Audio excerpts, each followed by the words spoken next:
दोस्तों, बढ़ती बारिश और बाढ़ के हालात के कारण पूरे देश में हाहाकार मचा हुआ है। वहीं दूसरी ओर अब यमुना नदी की तरह सरयू नदी भी अपना रौद्र रूप दिखा रही है। सरयू नदी की हालत देखकर सरकार भी चिंता में है। हमने ये तो देखा है कि किस प्रकार दिल्ली में हालात बिगड़े हैं और बहुत लोग अपने घर को खाली करने पर भी मजबूर हो गए हैं। तो क्या वाकई में सरयू नदी अपने साथ राम मंदिर को भी बहा कर ले जाएंगे? आज हम आपको इन सारे सवालों के जवाब इस वीडियो के माध्यम से देने वाले हैं। अगर आप चैनल पर नए हैं तो चैनल को जल्दी से सब्सक्राइब करें और बेल आइकन को दबाना ना भूलें, ताकि हमारे जो कोई भी नए वीडियो आए उसकी नोटिफिकेशन सबसे पहले आप तक पहुंच जाए। तो चलिए शुरू करते हैं आज के इस वीडियो को।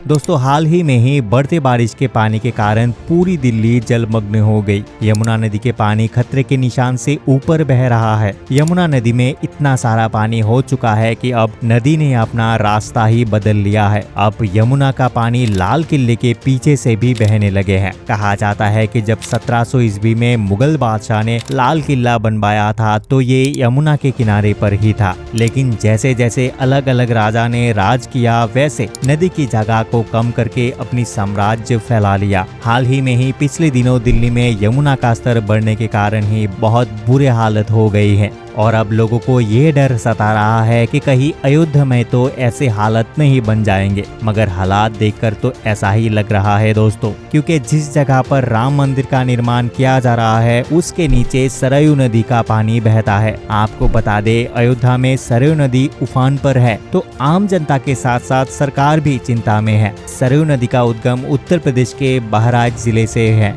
बहराइच से निकलकर ये नदी गोंडा से होता हुआ अयोध्या तक जाती है। पहले ये नदी गोंडा के परसपुर तहसील में पस्का नामक तीर्थ स्थान पर घाघरा नदी से मिलती थी, लेकिन अब यहाँ पर बांध बन चुका है, जिसके कारण ये नदी पास्का से करीब 8 किलोमीटर आगे चंदापुर नामक स्थान पर मिलते हैं। अयोध्या तक इस नदी को सरयू नदी के नाम से जाना जाता है और इस नदी के कुल लंबाई 160 किलोमीटर है। साल 2020 में भगवान श्री राम जी की मूर्ति जो पहले टेंट में रखी हुई थी उसे निकालकर जमीन पर विराजमान किया गया, जहां पर राम मंदिर का निर्माण होना है। बड़े धूमधाम से भव्य प्रोग्राम का आयोजन किया गया, जिसमें प्रधानमंत्री श्री नरेंद्र मोदी जी के साथ साथ उत्तर प्रदेश के सीएम योगी आदित्यनाथ जी भी शामिल हुए थे। इस प्रोग्राम में लगभग 175 लोगों को आमंत्रित किया गया था। राम मंदिर को इस प्रकार से डिजाइन किया गया है कि हर राम भक्त को यहाँ जाने के बाद एक अलग अनुभव प्राप्त होगा। आपको बता दें कि ये प्रोजेक्ट प्रधानमंत्री श्री नरेंद्र मोदी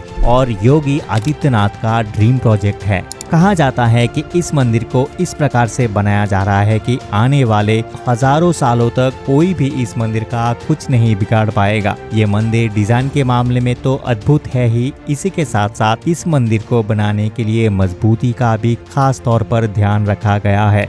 जब से अयोध्या में भगवान श्री राम जी का भव्य मंदिर का निर्माण कार्य शुरू हुआ है, भक्तों की खुशी का ठिकाना ही नहीं है। राम मंदिर के निर्माण कार्य वैसे तो अब शुरू हो चुका है, लेकिन राम मंदिर के निर्माण में काफी सारी परेशानियों का सामना करना पड़ रहा है। मंदिर के निर्माण में सबसे पहले परेशानी तो राम मंदिर के आसपास क्षेत्र से संबंधित आई थी। आपको बता दें कि भगवान राम की प्रतिमा को निर्माण के लिए आसपास के 200 घरों को खाली करवाया गया था। ऐसा इसलिए क्योंकि योगी आदित्यनाथ का ड्रीम प्रोजेक्ट राम मंदिर में भगवान राम की 221 मीटर ऊंची प्रतिमा लगाई जाएंगी। इसके अलावा राम मंदिर के निर्माण में सबसे बड़ी परेशानी सरयू नदी का कारण हुई थी। जब राम मंदिर का निर्माण करने के लिए नींव बनाई गई थी तो इसके टेस्ट के लिए प्रेशर कॉलम्स का इस्तेमाल किया गया था। जिस जगह पर राम मंदिर का निर्माण होना है उसके नीचे 200 फीट तक बालू मिला था और जमीन के दूसरी ओर सरयू नदी का बहाव भी मिला था, जिसके कारण कुछ समय तक मंदिर के नींव भरने का काम भी रुक गया था।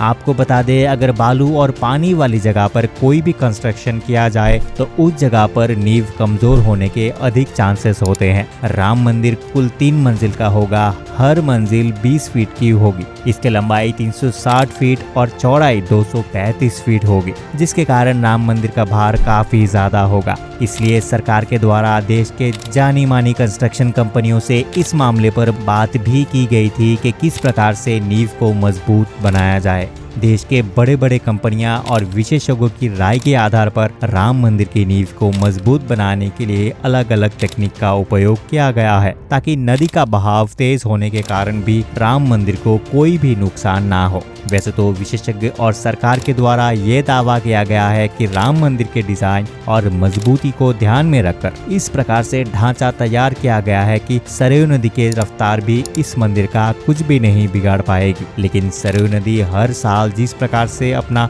रौद्र रूप दिखा रही है, उससे समस्या बढ़ सकती है। पिछले साल भी सरयू नदी के कारण अयोध्या और आसपास के क्षेत्रों में बहुत ज्यादा परेशानी का सामना करना पड़ा था। हाल ही में दिल्ली के साथ साथ पूरे देश में बारिश के कारण बाढ़ के आसार बन चुके हैं। जिस प्रकार से दिल्ली जलमग्न हुई गई है, इस प्रकार से अब अयोध्या पर भी खतरे के बादल मंडरा रहा है। इस साल भी सरयू नदी के कारण अयोध्या और आसपास के क्षेत्रों में बाढ़ जैसे माहौल बनते नजर आ रहा है। सरयू नदी के लेवल खतरे के निशान तक पहुंच चुका है।